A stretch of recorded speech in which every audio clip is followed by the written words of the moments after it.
I have yet to find a YouTube whiskey reviewer that isn't a fan of the Deanston distillery, and frankly, I can't blame them. That's why we're doing 2 bottles today. Let's do this.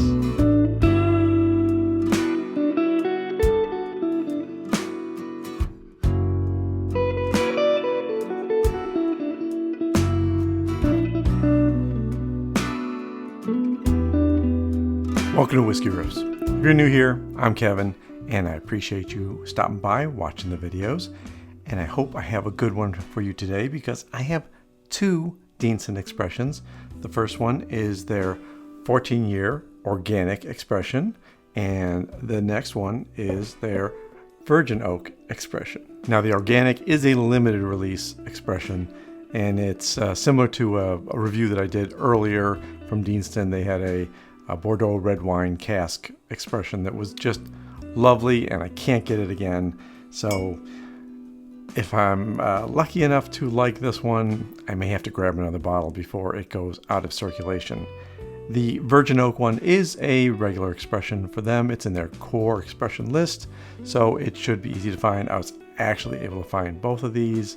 Let me pour them and then we'll talk a little bit more about them. The virgin oak bottle is a non-age statement whiskey, and it's in their core range, as I said, and it's got a 46.3% ABV, which allows them to avoid chill filtering, and it also has natural color. Price that I paid for it was $35. It's also around $45 at another store around me. The Deanston 14-year-old organic expression is aged 14 years, obviously, that's in the name, also at 46.3% ABV. It's also non-chill filtered and has natural color. I'd love to hear about where you get your Deanston and what prices you get. So if you have either of these expressions and want to let me know in the comments what you think of them or what you paid for them, I'd love to hear about it. This one says virgin oak. This is organic with new oak casks. They're the same, virgin, new. It just means it hasn't been used for anything else before. And the virgin oak is just a better name for a core expression than new oak. I think it just sounds better. Also, these prices I think are really great. So you pay $9 or around there for a 14-year-old Scotch, and their non-age statement expression is half that price or maybe even a little bit less. That's pretty fair, which is just another reason why people like Deanston. Their distillery stands out as one that takes the care to produce whiskey and experiment. I mean, they still do experiment, which is important for a modern distillery, in my opinion. I think we need to keep experimenting with whiskey, but they don't do experiments that are gimmicky. I think that looking for the core flavors in whiskey and matching them with different types of oak casks and different type of finishes in the whiskey is one way to pull out more flavors, and looking at keeping a whiskey fully organic is another way. You know, how much of the barley comes through, how much of the natural flavors come through, and you're not tainting that with any kind of finishing in types of wine or port kind of casks that can really mask some of the cool natural flavors of whiskey. But they have a great reputation in my book for a lot of wonderful flavors, and I'm going to try both of them right now and let you know what I think. Obviously, I like the virgin oak. I've had plenty of that bottle, but I've yet to taste the 14, so I'm actually going to start with the 14 and see where that leads me before I go to my old favorite here, the virgin oak. Okay, oof. Now that wasn't the note I was expecting. It's leathery, it's musty. I wasn't expecting musty and leathery. Wow. Okay, that's very different. If there's sweet notes in here, I'm not getting it off the nose. That is very different. Now they call it a fruity single malt, and they're talking about vanilla and everything else. Maybe that's on the taste, and I'm missing it on the nose. Yeah, I'm getting musty, I'm getting leather on the nose. And I'm getting a lot of oak on the taste, and some good finish, decent long finish, nice spiciness, but the fruit flavors are eluding me. Maybe a bit of citrus in there. I was kind of expecting more apple notes, but it's being overpowered by the spiciness. I'm going to go ahead and grab the virgin oak and see what it compares. How it compares. Okay, the nose on the virgin oak is... They're very different noses. They're very different colors. I kind of was expecting the 14-year to be a darker, and I've got more darkness here in the virgin oak. I don't know where all my fruit's gone.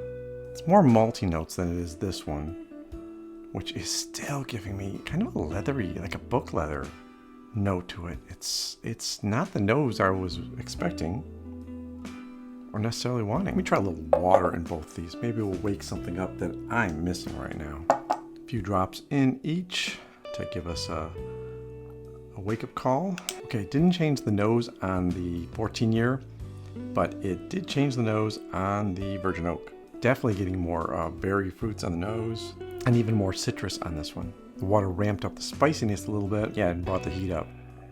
Did not change the organic. I am lost in translation on these. So put a little bit more water in each. Let's see if I can bring something out of the organic.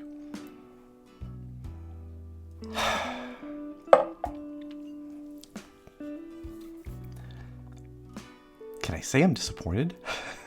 I really wanted more out of the 14. Maybe I'm missing something, or maybe it's just this freshly opened bottle. Maybe it needs more time. I don't know. But adding water didn't change it much for me. I'm still not getting the fruitiness. I'm still not getting any flavors in here. Maybe a little bit of vanilla. The sweetness might be a touch of honey, but when I compare it to their core range here, the virgin oak, I prefer that much more. I really like the depth of flavors. I'm getting more apple notes. I'm getting more of the sweetness of the honey, and still getting the spice. When I add water to both, they're really ramping up the spice. So that's a little intense. I don't know if the water helps so much. A little bit of water in the virgin oak did a great job. That woke it up. Too much water in this is taking it past that point. So when I put a third set of drops in, it's now less. It's like the first and then a little bit of the second set of drops really woke up some of the nice flavors. I can't get the 14 to wake up at all.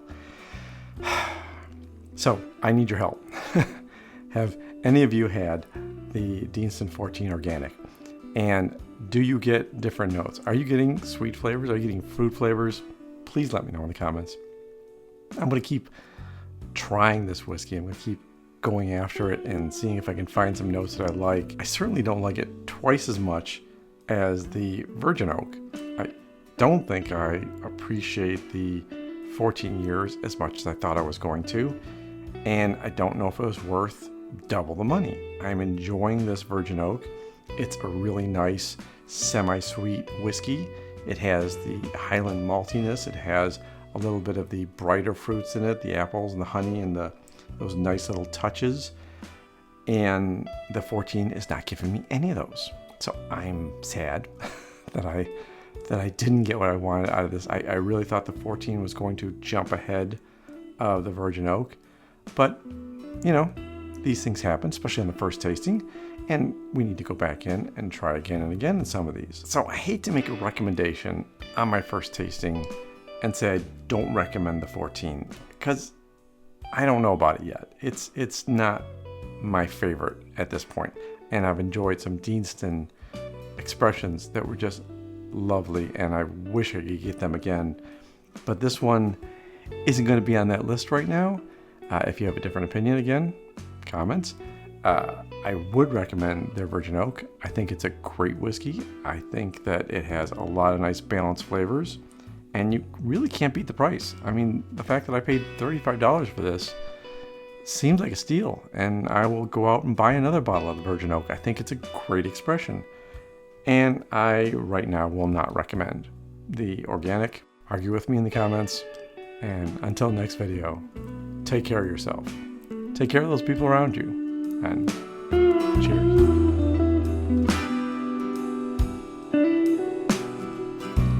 Yeah. So much better.